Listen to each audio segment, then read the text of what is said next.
Hey everyone, Jason here with Phase Shift Games. Special day today. We have just received 8 prototypes for Widget's Workshop. These are prototypes that really closely match the final production copy that's going to be out there. But I do want to remind everyone that what you're about to see, because I'm going to show this to you, can't wait, but it is still a prototype. So some of the art is still going to be tweaked. There's a couple little bugs. Some of the letters were supposed to be in white and they showed up in transparent. So anyway, with those couple caveats, this is probably the most advanced prototype we've made yet. I am so excited. So Widget's Workshop is the newest game in the Dungeon Drop line. This is designed by Alex Cutler. It's in the Dungeon Drop universe. That's our little gear golem character there from Dungeon Drop. That's Widget. Now he has his own game. Not only is it in the universe, but it is also a drop-style game, just like Dungeon Drop and Drop Drive, meaning it has a central dropping mechanic that uniquely was introduced with Dungeon Drop. So, without further ado, let's show this prototype to you. All right, let's show you how Widget's Workshop is played. So, you have this large stack of part cards. Now, these part cards are going to be what you're using to create golems and robots in this game. You're going to be creating all different crazy sorts of robots and golems. Each part card is a custom shaped gear, like you can see here, with a transparent center and some artwork in the center of the area there that you can see part of what's going to be on your robot that you're making. So you're going to, at the start of the game, shuffle this deck of part cards, and you're going to shuffle it in every possible direction. So you're going to shuffle, then you're going to take half, and you're going to flip it around, and then you're going to keep shuffling. So these cards are going to be in every possible direction. Now, everyone is going to start with one part card. So just randomly deal out one to every player. Here in front of me is the neoprene mat, which is a nice way to keep everything organized. And this is actually a left leg, so it's going to go right there on the left leg spot on my neoprene mat. All right, so I have 1 of 5 pieces already working towards this particular robot. Now, each of these cards has several icons on them. So in this case, this is a fire-based piece of a robot. It is also strong, that's what that symbol is, and it is mechanical. So the alternative to strong is a speed-based robot part, and the alternative to mechanical is an organic-based. And then, of course, you have 4 different elements: earth, air, fire, water. So you are going to be trying to assemble robots and golems that have as many matching attributes as you can. All right, so at the start of the game, you're going to take this pile and you are going to drop it on the table and create a giant, messy pile of parts. All right, and if you want to kind of spread it out with your hands a little bit more, that's fine. If you want to do like I call it the salad toss, just kind of pick up chunks of it and toss them in the air and re-drop them. You want to have a messy pile. It wants to look pretty much like you see there. It's a disaster. It's hard to tell what's what. That's exactly the point of this game. All right, so now, on your turn, you're going to do one of 2 things. You're going to draft cards from the center. You can either draft 1 card that is face up or 2 cards that are face down, and then you'll see what they are, choose one, and toss the other back. All right, so what did I say earlier? I have fire and strength and mechanical on this particular piece. Now, I also have 3 bays in my area here, so I don't need to work on just 1 robot. I can actually work on 3 simultaneously.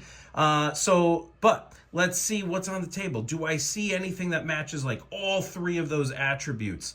I see strength is in a number of different areas, but I'm not seeing it with fire. I do see a fire piece here, but I can't really tell what else is on it because it's partially covered.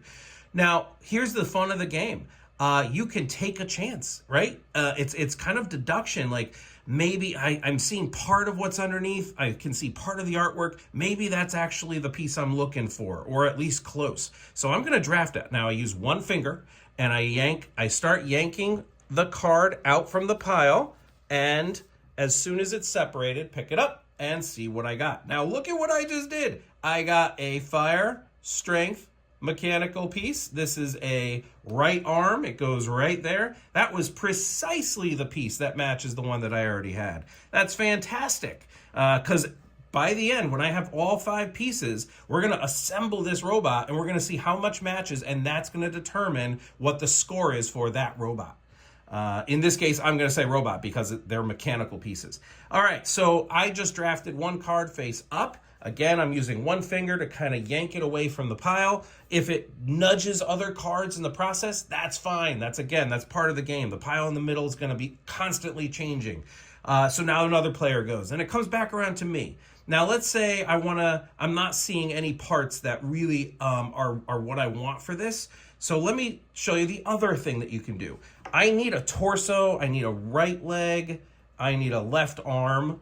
Now, I see that there's a torso here face down. It's face down, it's slightly darker. Again, prototype artwork, we're going to make it even darker. But I know that it's a torso. I can see that it's the back of some kind of torso. Maybe it's the one I need. So let's try it out. So I can take 2 face down cards. Again, use 1 finger, pull it away from the pile. I flip it over and see what it is. All right, this is an air speed mechanical based torso. Not the one I needed at all, but maybe I can start a new robot with it. And then you take another piece face down, and now I got here a water-based strength and organic left arm.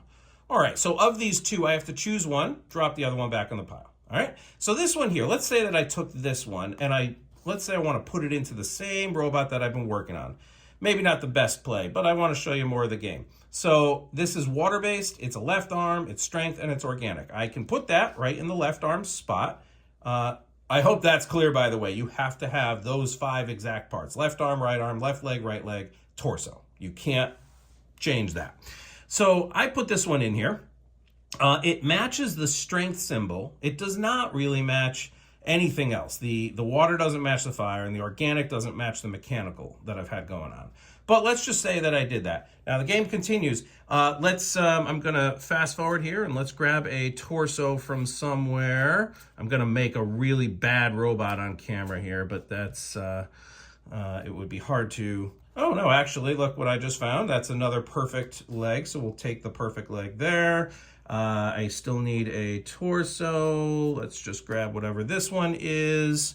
Wow, I'm actually getting really lucky. That was also the perfect one there. Okay, so I have just placed my 5th piece for this robot here. So now it comes time to consolidate this. Now, here's how scoring works. It's listed on the mat over here. For every attribute, we start with the element. If there are 4 matching cards, that's worth 5 points. And if all 5 parts match, that's worth 10 points. So what happens with the fire here? I have 4 matching parts, so that's worth 5 points. Now, strength. All 5 parts have the strength attribute. So that's worth 10 points. So I'm up to 15 so far. And then we look at the mechanical or organic. 4 of those match, so that's worth 5 points. So I had 5 plus 10 plus 5, that's 20 points. This is a 20-point robot. Now, I take all these cards. You can physically assemble your robot for the first time. You don't have to, but it's really fun too. And there is my assembled robot.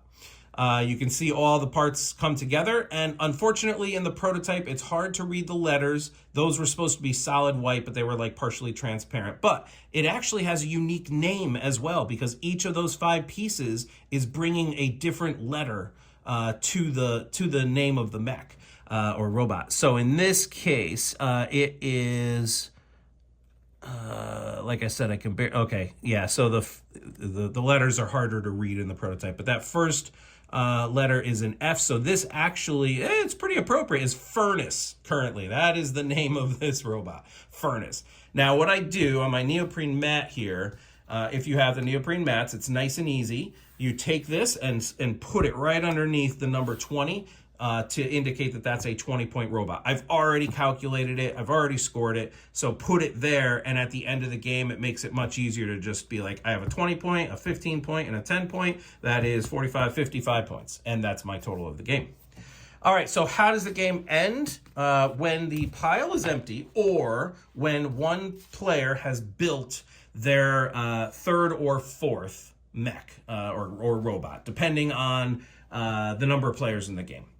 So once one player, let's say, has built their third robot in a 4-player game, everyone else has 3 final turns to build up to their third robot.